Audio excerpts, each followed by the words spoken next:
বিশ্ব সংবাদে আপনাদের স্বাগত। শুরুতেই সংবাদ শিরোনাম, পরে বিস্তারিত। দখলদার ইসরায়েলি বাহিনী এবং ফিলিস্তিন পুরোদমে যুদ্ধ চলছে, জানিয়ে দেব হাতে থাকা সর্বশেষ আপডেট আন্তর্জাতিক সংবাদ। প্রথমেই সংবাদ শিরোনাম। প্রথমেই জানিয়ে দেব জিম্মিদের মুক্তি ও আগাম নির্বাচনের দাবিতে ইসরায়েলে ব্যাপক বিক্ষোভ। এরপর জানিয়ে দেব ইসরায়েল ও পাকিস্তান সম্পর্কে আশা যেভাবে নষ্ট হলো। এদিকে রাফাতে স্থল অভিযান স্থগিত করতে যে শর্ত দিল ইসরায়েল। আরও জানিয়ে দেব তাইওয়ান ঘিরে আবারও চীনের সামরিক মহড়া। সর্বশেষ জানিয়ে দিব যুক্তরাষ্ট্রের নতুন সামরিক সহায়তা ইউক্রেনের ক্ষমতা বাড়াবে। এতক্ষণ শুনছিলেন সংবাদ শিরোনাম, এবারে বিস্তারিত। তবে অনুরোধ থাকবে ভিডিওটিতে একটি লাইক করবেন এবং কমেন্ট করে জানিয়ে দিবেন ফিলিস্তিন এবং ইসরায়েল যুদ্ধ নিয়ে আপনার মূল্যবান মন্তব্য। জিম্মিদের মুক্তি ও আগাম নির্বাচনের দাবিতে ইসরায়েলি ব্যাপক বিক্ষোভ। গাজায় হামাসের হাতে জিম্মি মুক্তিদের দাবিতে এবং আগাম নির্বাচন ঘোষণার জন্য ইসরায়েল জুড়ে হাজার হাজার মানুষ বিক্ষোভ করছেন। শনিবার রাতে বিক্ষোভকারীরা রাজধানী তেল আবিবের আইলন মহাসড়ক অবরোধ করে। এ সময় পুলিশ 7 জন বিক্ষোভকারীকে গ্রেপ্তার করে। জেরুজালেম পোস্টের খবরে বলা হয়, জেরুজালেমে এবং তেল আবিবের কপলান স্ট্রিটে কয়েক হাজার বিক্ষোভকারী জড়ো হয়। দেশের অন্যান্য এলাকার পাশাপাশি হাইফাতেও বিক্ষোভকারীরা জড়ো হয়েছিল। গাজায় আটক জিম্মিদের পরিবারের সদস্যরাও বিক্ষোভে অংশ নিয়েছিলেন। তারা বিক্ষোভকারীদের সামনে বক্তৃতা দেয়। শনিবার হামাসের কাসাম ব্রিগেড ইসরায়েলি জিম্মিদের একটি ভিডিও প্রকাশ করে। এতে দেখা যায় অন্তত 2 জন ইসরায়েলি জিম্মি তাদেরকে মুক্ত করার জন্য আকুতি জানাচ্ছে। তারা বলছেন, ইসরায়েলি অনবরত বোমাবর্ষণের মাঝে খুব কঠিন পরিস্থিতিতে বসবাস করছেন তারা। এই ভিডিও প্রকাশের পর ইসরায়েলে জিম্মিদের মুক্তির জন্য দাবি আরও তীব্র হয়ে উঠেছে। ইসরায়েলি সংবাদপত্র ওয়েদিওত অহরোনথ জানিয়েছে, ভিডিওটির প্রক্রিয়ায় জিম্মিদের পরিবার একটি বিবৃতিতে বলেছে, ইসরায়েলকে অবশ্যই রাফায় আক্রমণ বা হামাসের সঙ্গে একটি চুক্তির মাধ্যমে যে কোনো একটি বিকল্প বেছে নিতে হবে। উল্লেখ্য, গাজায় রাফা শহরে স্থল অভিযান প্রস্তুতি নিচ্ছে ইসরায়েল। যে কোনো সময় রাফায় আক্রমণ চালাতে পারে ইসরায়েল। রাফায় অন্তত 12 লাখ ফিলিস্তিনি আশ্রয় নিয়েছেন। সেখানে হামলা চালালে চরম মানবিক সংকট সৃষ্টি হবে বলে ইসরায়েলকে সতর্ক করে দিয়েছে জাতিসংঘ সহ বিভিন্ন দেশ। তবে ইসরায়েলের প্রধানমন্ত্রী বেঞ্জামিন নেতানিয়াহু হামাসকে নির্মূল করতে রাফায় হামলা চালাতে বদ্ধপরিকর। হামাসের হাতে বন্দি জিম্মিদের পরিবারের সদস্যদের দাবি, যে কোনো মূল্যে তাদের মুক্তির ব্যবস্থা করা হোক। যদি হামাসের সঙ্গে যুদ্ধ বন্ধ করেও ইসরায়েলিদের ফেরত আনা যায় তবে তাই করা হোক। তেল আবিব বিশ্বাস করে বর্তমানে হামাসের হাতে 134 ইসরায়েলি জিম্মি রয়েছেন। উল্লেখ্য যে ইসরায়েলের কারাগারে প্রায় 9000 ফিলিস্তিনি বন্দী রয়েছেন।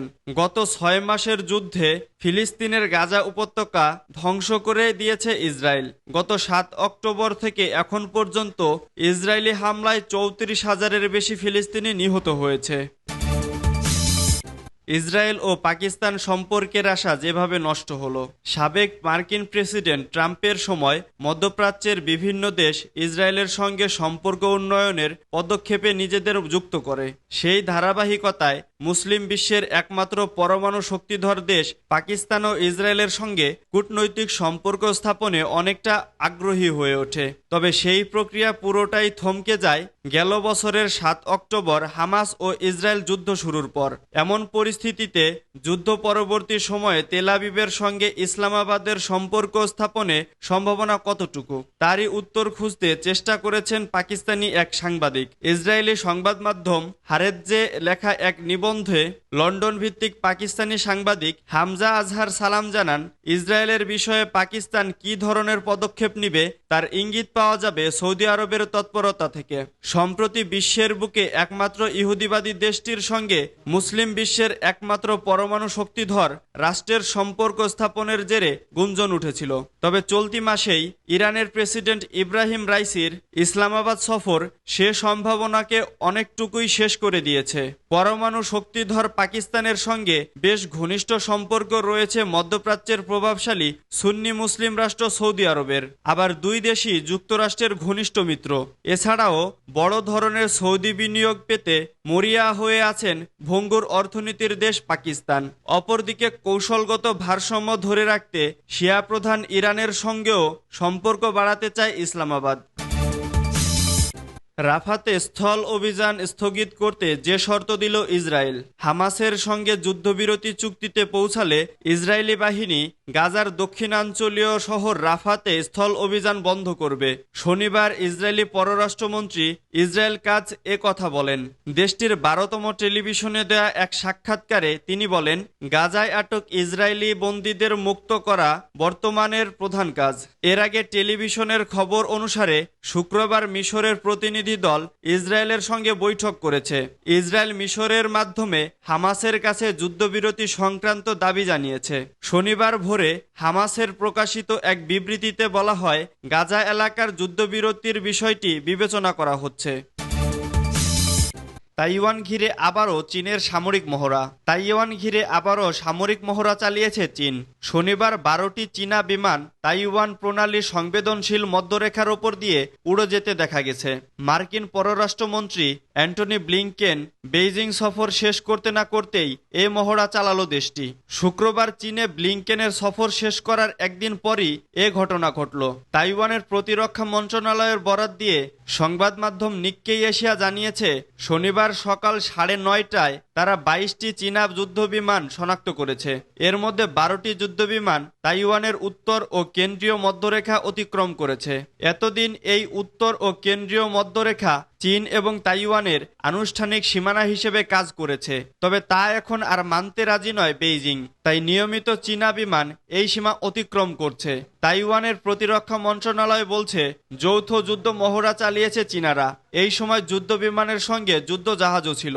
তবে তাইওয়ানের যুদ্ধ বিমান ও জাহাজ যথাযথভাবে এর জবাব দিয়েছে। যদিও ঠিক কিভাবে এই জবাব দেওয়া হয়েছে তা জানানো হয়নি।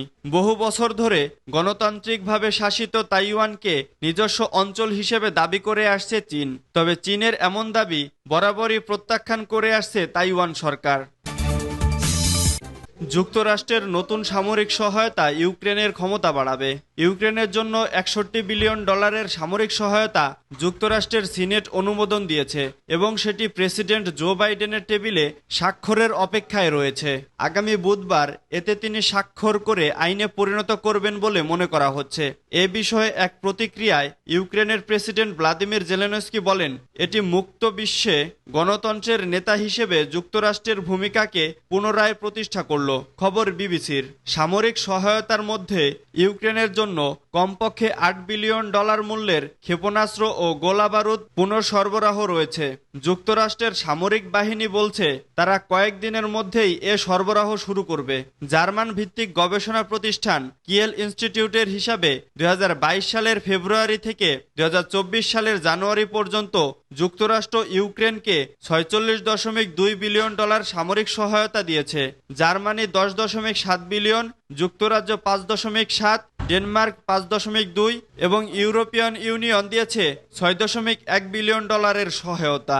নতুন এসব সামরিক সরঞ্জাম যুদ্ধক্ষেত্রে মুখোমুখি লড়াই এবং আকাশ থেকে মাটিতে যুদ্ধ করার ক্ষেত্রে খুবই শক্তিশালী ভূমিকা রাখবে, যা ইউক্রেনের সার্বিক আকাশ প্রতিরক্ষাকেই শক্তিশালী করবে।